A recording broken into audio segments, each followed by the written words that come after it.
Back in 2006, the Phoenix area was being rocked by two men driving around and shooting random people on the streets. While the serial shooters were out wreaking havoc, a serial rapist was also on the prowl, so needless to say, 2006 was kind of a strange time to be living in the area. Anyway, in the early summer of '06, two friends of mine from high school moved into an apartment complex about a mile from where I lived, and a lot of us would get together there to party and swim. Both of these friends were girls in their early 20s who mentioned a few times how they had these two creeper neighbors who always gave them a bad vibe. However, this wasn't exactly the best of neighborhoods, so none of us were really shocked to hear this. Well, the summer went on, and the serial shooters' attacks continued.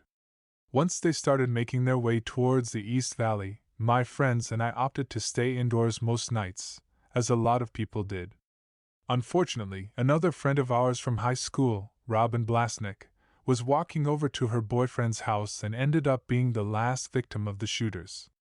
She was shot about a mile from where I was living at the time. 4 days later, I was heading back to my friend's apartment when I noticed a massive amount of police cars and news vans in the front of the complex. The serial shooters, Dale Hausner and Samuel Diedemann, were living in the same complex as my two friends, and were the very creeper neighbors they were describing. We spent most of the summer only about 50 yards from their front door, drinking beers and loudly discussing what the possible motivations a person could have for wanting to go around and shooting people at random. Seeing them getting hauled away in handcuffs in the same area as where we spent a lot of time berating them was fucking surreal. When I was 15, I was cast in a musical about an hour away from my hometown. My mom didn't want to drive me, but a couple people in the musical could see how important it was to young teenage, I'm going to be an actress me, so they offered to drive me to and from the daily rehearsals all summer. I spent hours with this one guy. He was normal, nice enough, constantly hit on me, but whatever. Last year he was all over the local news for sexually assaulting his neighbor, and then chopping her and her boyfriend up and burying their bodies in a local park. The weirdest part was only 2 or 3 days before the murders I ran into him at a bar. We exchanged numbers and planned to hang out in the near future. Dodge that bullet. About 5 years ago, when I worked in Chiapas, Mexico, I used to go to a country club with my brother to get some lessons and play a little tennis. There we met an American by the name of Charlie that was there every morning with his wife and young kids. He was a volunteer instructor there, so we played with him and talked to him and his wife a couple times. I even played with his kids, a boy of about 3 that already could return the ball and play some slow points, and a girl of about 6 that was already winning some kids' tournaments. Suddenly he stopped going to play and no one knew why. He just disappeared. A week later we found out that one of his neighbors found the bodies of his wife and kids inside their house when he smelled the decay from his house. Turned out that they had been dead for a week and Charlie was missing, apparently on the run. They found his body a month later in a room of a little hotel in Guatemala, where he killed himself. He was an ex-cop from Alaska wanted for the murder of a woman in Las Vegas, and he escaped to Guadalajara. There he met his wife, whose family later reported as kidnapped. Seems like they just moved to Chiapas and started living there. To me he just seemed like a good guy with a happy little family that enjoyed to play tennis, so that was pretty shocking. My friend got a chemical burn at work and went to the hospital. While he was there, he held the door open for an Asian man covered in blood being escorted by the police. The next morning he read about the Tim McLean beheading on that bus outside the town we live in. So he figured he held the door open for Vince Lee, hours after he just killed and partially ate a guy. Not really a close encounter, but my grandmother was murdered by Henry Lee Lucas and Otis Toole. My grandmother and her husband owned a book/liquor store in Austin back during the late 70s. Toole and Lucas just happened to be driving by, got out of their car, walked in and shot my grandmother in the face 3 times, and then turned it on her husband. They never actually caught Lucas and Toole. The two sat across the interstate drinking beer and watching the sheriff's department conduct their investigation. It was only years later, when the building had been changed into a bank, I believe, and Lucas was being transported in a squad car that drove by the place, that he said, "Me and Otis killed a man and a woman in that building."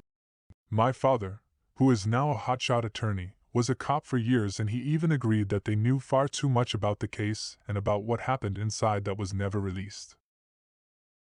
I worked at this nice, clean, and regular-sized cyber cafe. My work was about assigning computers to customers, charging them by the hour, and then a lot of IRC chatting. My boss always told me that we always had to make the customer feel like in home, and we even memorized some of the customers' names to greet them as they walked in. This particular customer was a very polite guy, who always said good afternoon when walking in, always at 6 p.m., and thank you when leaving, having been checking email for 15 exact minutes, no more or less. He always paid in exact cash, no big bills and no hassles, just straight to the point. His hair was always cut in a military way, brush cut, and he didn't talk much. He seemed like another customer to me. One day, two very big guys walked in, carrying big .45 pistols, and as we don't see much guns in southern Mexico, I got scared as shit. They started to pop some rude questions, and all I did was to babble some noises. Then this much smaller, mustache guy entered and said, "Okay, let me do this." In a dominant way, you know, like a dog trainer telling his beasts to retreat. He then asked me in a friendly way if I was able to help them to identify some criminal out there. I didn't have a choice, so I got out the cafe and saw two big vans and two heavy armored federal police trucks out there. The little boss then ordered to open one of the van's doors, and I saw my polite client surrounded by the scary, tall, and muscly-looking guys. At this point I felt bad for my client. Here in Mexico, the police usually pick a random guy at the streets and accuse him for anything they need, so they have someone to show to the press.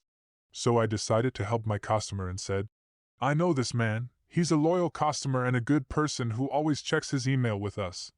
They did not even blink and asked me about his tennis shoes. "Do you remember what tennis he used to wear?" Stupid question, so I asked, raising my eyebrow, because we used to have a lot of customers. The feds then walked me to my spot at the cafe and told me, "Do not leave the town soon," and parted with police horns and all that shit. Next day, my boss is waiting for me with eyes wide open and pale as a ghost. After I referred my story, he slowly gave me the newspaper, which read, "Serial killer captured at last," with a picture of my polite customer. In his declaratory statement, he said that Satan made him stalk elderly women and then to break in their houses, and then, after beating the shit out of them, he robbed their money and jewelry, only to shoot them in the stomach and cutting their throats, and some sick shit. He was captured because some grandma survived and gave the police a detailed description and cooperated in a police sketch. So yes, I tried to help a serial killer to get out of a federal car.